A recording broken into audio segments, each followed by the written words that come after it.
Hi there, welcome to No Nonsense Whiskey. My name's VinPF and this is a Sample Saturday video. Now this one here is going to be slightly different to my usual Sample Saturdays because I've got something very interesting down here that I've not been able to try yet because it's so wee. So I'm going to do this kind of pretty much unscripted. I've got a general idea about what's going on here, but I've never tried this before, so I'm going to kind of give you some really basic vibes off of it, off the cuff essentially. This right here, as you may have seen in the title already, is an Ardbeg, possibly 10-year-old from the 1970s. This was sent over to me by Mark Littler. In fact, I'll talk about him in a second. I just want to pour this out because this really probably should have some time in the glass. We're going to do the whole thing. Should have some time in the glass to air out just a touch. It's not going to be much. Obviously, you know, the wonders of YouTubing, usually I allow these things to air out a little bit, but today we're just going to let that sit for just a moment and then get into it. So as I was saying, this was sent over to me by a good friend of mine, Mark Littler, who's got his own channel now. Go and check him out. He's maybe just hit 1,000 subscribers, but if not, do go and give him a little subscribe to bump him up just a little bit. He's producing excellent content, not just about kind of whiskies in general, but really about investments in whiskies and how they impact you and what's good investment, what's a bad investment, how to keep your bottles stored, that sort of thing. Really interesting angle that I don't think anybody else is really doing right now. So if that interests you at all, make sure you go and check out his channel. So this right here is a 1970s Ardbeg. And I say maybe 10-year-old because as you'll see in his video where he went through this one and another Ardbeg, late on in the 70s they changed over to their kind of new style labelling and labelled it 10-year-old. Sometimes these older bottlings had 10 years old, but sometimes didn't.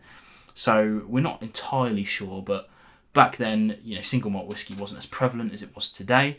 So, you know, they could just do whatever was going on. You know, it might have said it on it, it might not have, but they weren't really releasing horrendous age statements back then, I don't think. That's probably fair to say. I'm not sure. Genuinely don't know. But we're thinking it's probably about that sort of 10-year-old. Obviously, whiskey's changed a lot throughout the decades. Some might say that, this probably would have been so cheap. So cheap. Right now, I think the other bottle, which was sealed in Mark's video, is on his website now for something like £3,500. It's an Ardbeg 10-year-old versus what obviously we get now, which is like sort of 50 quid. Not really comparable is the point I'm trying to make here. They're not really comparable side by side. Two different eras, even though they've got the Ardbeg 10. Very different whiskies, and yeah, it's just a really interesting thing to try. So anyway, on his video, he said, anybody wanna try this thing? Of course, I put my hand straight up for that, and he sent me this wee sample. It's tiny, but it's good.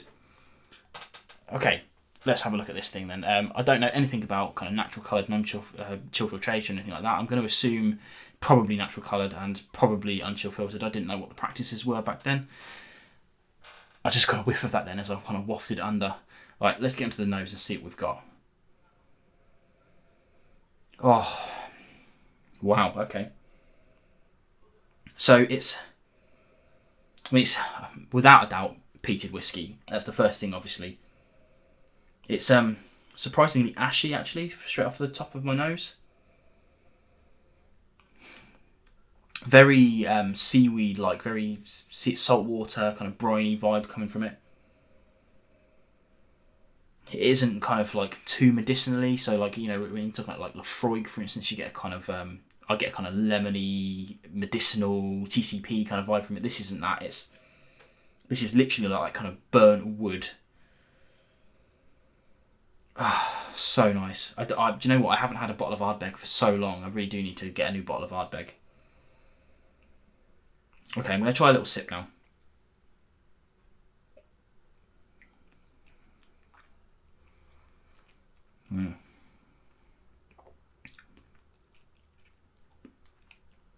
Oh, it's so good.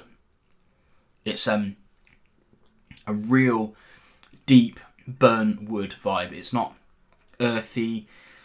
Well, okay, maybe it's a little earthy, but it's not like a peat bog kind of thing. This is more like on the burnt wood kind of side of things, in my opinion. Definitely more of those kind of citrusy elements coming through from it. Let's have another sip.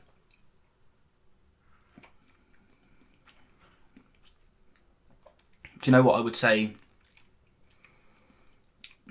If this come up on a blind lineup, not that it ever would, but if this was sent to me totally blind, no information whatsoever, I might have taken a slight guess that this was Ardbeg, because it's got that real mustiness that Ardbeg has that differentiates it from the other distilleries on the island. I'm definitely a lucky boy to have tried that, absolutely, without a doubt. I mean, all that's made me do is want to go and get another bottle of Ardbeg. So that's going to be on my shopping list for the next time I go. Yeah, a bit of a weird one today. Not really a review, because I haven't had time to sit here with this and kind of really pick out some tasty notes for you guys, even though I don't tend to do that kind of thing. Really, the point of this video is a bit of a collaboration with Mark. He sent this sample over to me, as I hopefully made clear earlier on. This is definitely obviously a free sample from a guy who does whiskey investments and cask brokering and things like that. Essentially for us to talk about his channel and this whiskey. So thanks to Mark for sending this over, because I would never get to try something like this if it weren't for people like yourself. And yeah, if you're interested in these kind of really old bottlings and what to do with them on this kind of secondary market and whatnot, then go over to Mark and have a look at his channel and get in touch with him, because really nice guy, knows his stuff. I'm going to enjoy the rest of this off screen, whatever there is little of it left, very tiny amount left, but I'm definitely going to finish that now. I feel very lucky indeed.